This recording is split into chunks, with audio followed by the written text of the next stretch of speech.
لیکن ان کتوں کے اندر اتنی ہمت نہیں ہے کہ وہ اسرائیل کے دہشت گردوں کے خلاف ایک بیان دے پائیں۔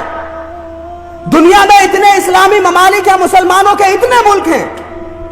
اور اتنی اچھی ارتھ ویوستھا ہے، اور اتنا پیسہ اور اتنی دولت ہے کہ یہ ظالم دنیا کے اگر عیاشیاں چھوڑ دیں، یہ مسلمانوں کے نام پر کلنک، یہ کتے اگر عیاشیاں چھوڑ دیں اور اپنا ضمیر بیچنا چھوڑ دیں، اور اگر ان کے اندر اسلام کی محبت اور مسلمانوں سے پیار ہو، تو ایک دن کے اندر اندر اسرائیل سے لے کر امریکہ تک یہ ساری دنیا کو گھٹنے ٹیکنے پر مجبور کر سکتے ہیں۔ یہ رات میں حملہ ہوتا ہے فلسطینی مسلمانوں پہ، اور مسجد اقصی کی زمین کو وہ صبح فجر میں آباد کرتے ہوئے نظر آتے ہیں۔ اب ذرا پوچھو نا فلسطین کے مسلمانوں سے کہ تمہارے پاس ایٹمی طاقتیں نہیں ہیں، اور جس سے تم لڑ رہے ہو یہ دنیا کی سب سے سپر پاور طاقت ہے، دنیا میں سب سے زیادہ ایٹمی ہتھیار انہی کے پاس میں، ایسی کون سی طاقت ہے جو فلسطین کے تھوڑے سے مسلمان بیت المقدس کی حفاظت کرنے کے لیے، مسجد اقصی کی حفاظت کرنے کے لیے دنیا کی سب سے بڑی طاقت سے ٹکرا رہے ہیں، اور وہاں کے چھوٹے چھوٹے بچے، چھوٹی چھوٹی بچیاں، وہاں کی مائیں بہنیں ان ظالموں کے سامنے سینہ تان کر کے کھڑے ہوئے ہیں۔ آخر پوچھو ان فلسطین مسلمانوں سے، تو فلسطین کے مسلمان یہ کہیں گے کہ ہاں ہمارے پاس میں تلواریں نہیں ہیں، ہاں ہمارے پاس میں ہتھیار نہیں ہیں، ہماری تعداد اتنی بڑی نہیں ہے، لیکن ہم نے امام حسین سے سیکھا ہے کہ تمہیں لشکر نہیں دیکھنا ہے، بلکہ اپنے اندر ایمان کی مضبوطی کے ساتھ میں اللہ پر بھروسہ کرتے ہوئے کھڑا رہنا ہے۔ جو اللہ پر بھروسہ کرتے ہوئے کھڑا رہتا ہے وہ مر کر بھی ہمیشہ کے لیے زندہ ہو جاتا ہے۔ اور فلسطین کے مسلمان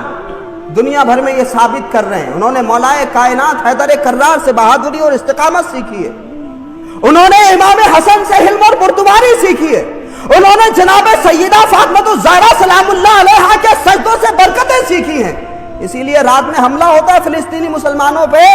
اور مسجد اقصی کی زمین کو وہ صبح فجر میں آباد کرتے ہوئے نظر آتے ہیں۔ یہاں تو ایک دنگا ہو جائے نا، لوگ محلے چھوڑ کے بھاگ جاتے ہیں، لیکن وہاں سلام ہو ان ماؤں کو،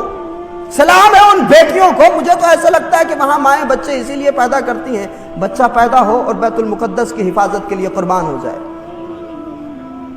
وہاں جوان اسی لیے اپنی جوانی کو صرف کرتے ہیں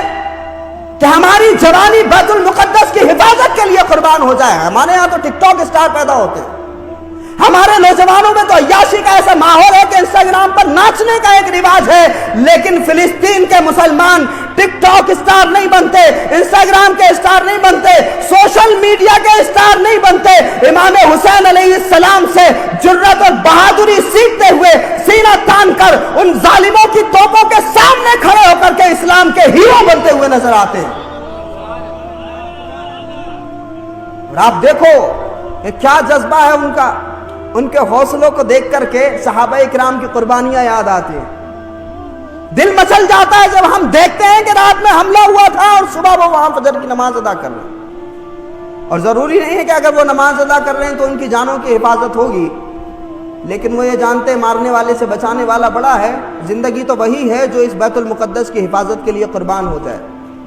میں پڑھ رہا تھا ایک خاتون کا واقعہ، وہاں کی بیت المقدس کے آس پاس میں ایک خاتون کا گھر ہے، مسجد اقصی کے پاس میں، کھڑکی کھولتی ہیں ان کو تو بیت المقدس نظر آتی، مسجد اقصی نظر آتی۔ اسرائیلیوں نے ان کو 3-4 گنا قیمت دے کر کے اس گھر کو بیچنے پر راضی کیا، لیکن اس خاتون نے وہ گھر نہیں بیچا، شوہر نہیں ہے اس کا، اس خاتون نے وہ گھر نہیں بیچا۔ پتہ ہے کیوں؟ کیونکہ جب وہ کھڑکی کھولتی ہے تو اس کو بیت المقدس کے خوبصورت نظارے دکھائی دیتے ہیں۔ اس سے یہ ثابت ہوتا ہے کہ وہ مال سے زیادہ، جان سے زیادہ، دولت سے زیادہ مسلمانوں کے قبلہ اول بیت المقدس سے محبت کرتے ہیں۔ ہم بھی تو ذرا دیکھیں نا ہم کیسے حالات میں جی رہے ہیں۔ ہمیں ان سے سیکھنا چاہیے کہ ایمان کیسا ہونا چاہیے، یقین کیسا ہونا چاہیے، اللہ پر بھروسہ کیسا ہونا چاہیے، استقامت کیسی ہونی چاہیے۔ اور کمال کی بات ہے کہ لوگ آج ان کے حوالے سے ایک نیریٹو یہ کریٹ کر رہے ہیں کہ جی انہوں نے غلط کیا، انہوں نے یہ زیادتی کی۔ مسلمانوں کو اس پورے کیس کو سمجھنا ہے مسلمانوں نے اس زمین پر قبضہ نہیں کیا جہاں فلسطینی مسلمان رہتے ہیں، وہ تو صدیوں سے رہ رہے ہیں وہاں پہ۔ برطانیہ نے، برطانیہ کے لوگوں نے اسرائیل کو وہاں پہ لا کر کے بسایا ہے، یہودیوں کو وہاں پہ لا کر کے بسایا ہے۔